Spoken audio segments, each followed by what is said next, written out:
Let's talk about the reading survey and how to access it. First, you'll go to our Valley website, valleyowls.org. Okay. Then you're going to hover over academics and scroll down to Valley Reading Survey. This is super easy to do. This is a reading inventory. Before you get started, please tell us a little bit about yourself. This is what you'll be required to fill out on the page. You click what grade you're in, how many quarters have you spent at Valley. If you're completing this at the end of the quarter, please count the current quarter as well.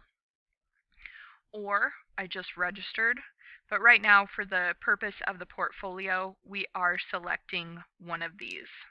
Okay. You'll select your gender and indicate your race. This is an anonymous section. Actually, I guess I have to complete this.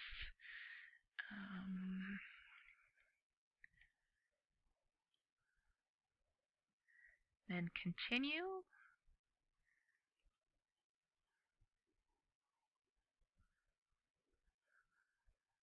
Next, you are required to tell us a little bit about your preferences on reading.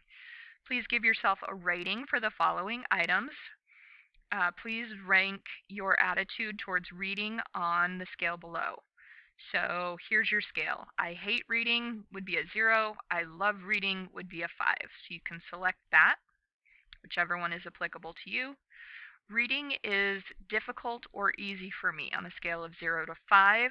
Is it really difficult or is it really easy? Reading is important to me in my everyday life.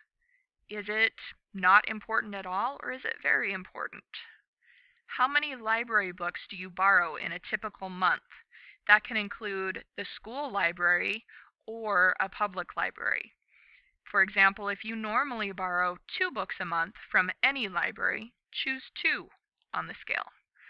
If you borrow any combination of 5 or more, select 5. In a typical week, I probably spend blank hours reading outside of school.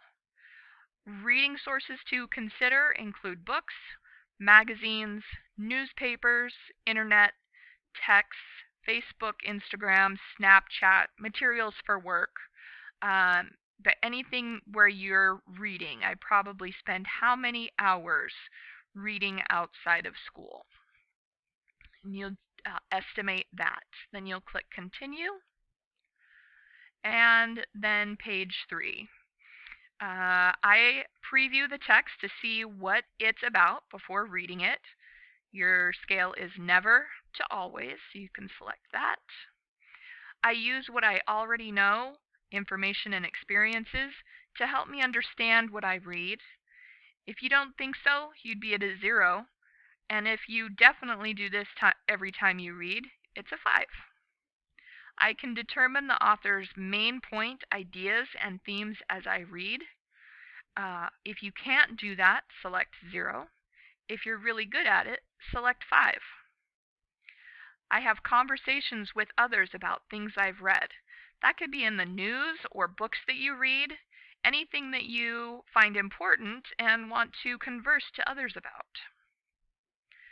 I reread slow down or talk to others when I don't understand something I'm reading. So, do I reread or slow down or talk to others when I don't understand what I'm reading? I find I do that all the time.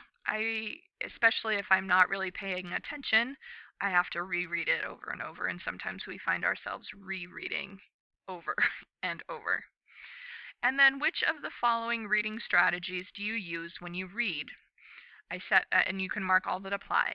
I set a purpose for reading. I make connections when reading. I ask questions when reading. I make inferences when reading. I activate prior knowledge when reading.